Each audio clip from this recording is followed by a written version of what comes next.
Praise the song. Explain that? We're so proud of you. I could go all the way back. I mean, I could go to like the Wesleyan. I don't know. Do you want him to go all the way back? Yeah,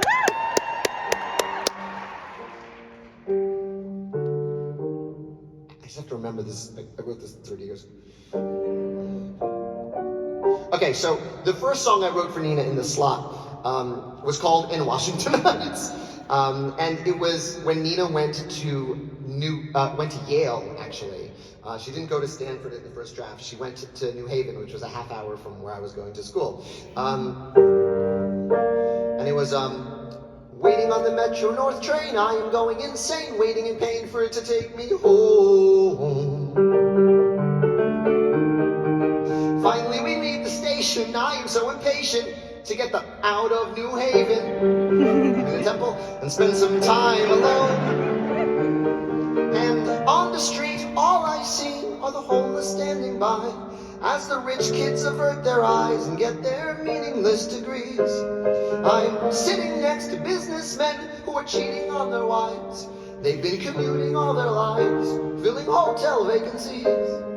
And all I want to do is go home, where everything's alright, where in a way you're never alone, 'cause everyone's squeezed together tight in Washington Heights. In Washington Heights.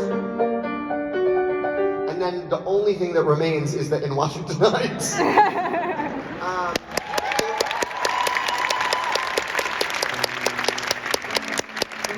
And then there was a song that I wrote for her called My Fire Escape. And it went, my fire escape, this is the one place on earth where I feel safe. This is my corner. I arrived today.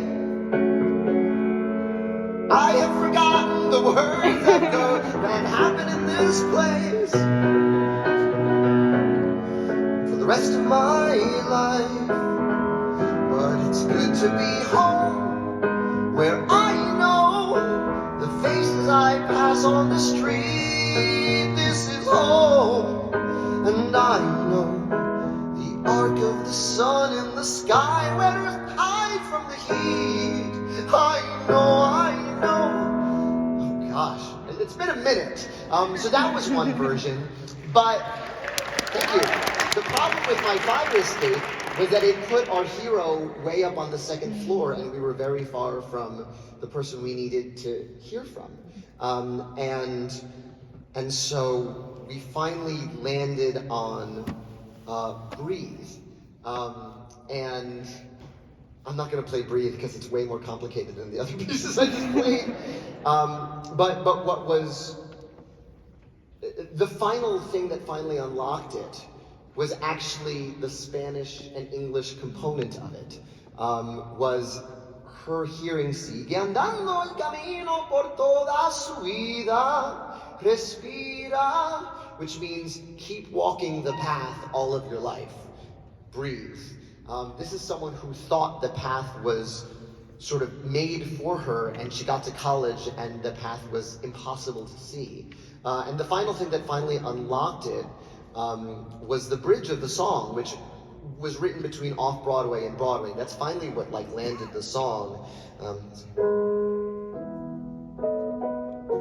And our friend, rest in peace, Doreen Montalvo, sang it both in the show and in the movie. And she would go, "Mira, Nina, no me preocupo por ella. They're not worried about me. Mira, ahí está nuestra estrella. They are all counting on me to succeed." And again, to have this, the community singing their expectations for her in Spanish, and then her responding in English, kind of was another layer of the dislocation she felt. The way I felt in my neighborhood all my life. The way to feel both a part of your neighborhood and a representative of your neighborhood, but always forever outside of your neighborhood. And so it took a lot of digging to get to that place, and I'm so grateful that that's the song people highlight, because that's the song I had to cry in the recipe the most to find. So thank you for that question.